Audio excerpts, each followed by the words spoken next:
The next two questions in our series are, is my guitar set up? And what do we mean by the term setup? In answer to the first question, yes.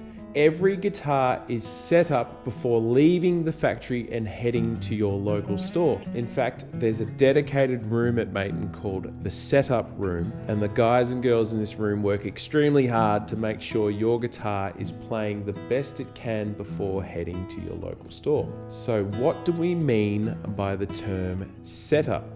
Setup involves a series of adjustments to a guitar to make a guitar as playable as possible and as in tune as possible.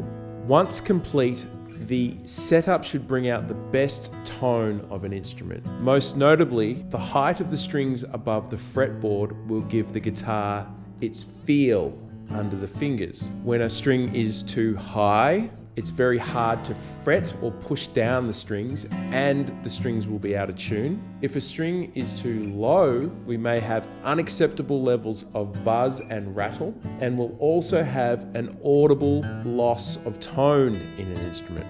The series of adjustments involved in a setup are adjusting the height of the saddle in the bridge, adjusting the height of the strings across the nuts in the nut slots, and also the string spacing between those strings. And finally, adjusting the truss rod to give the guitar neck some curve or to make the neck flat. This standard setup is a great place to start for the less experienced player. For the advanced player, this setup may be perfect for your style, or you may want to tweak it further to your liking. Setup can always be altered, but we always recommend you consult your local guitar shop or your local repairer before making these changes.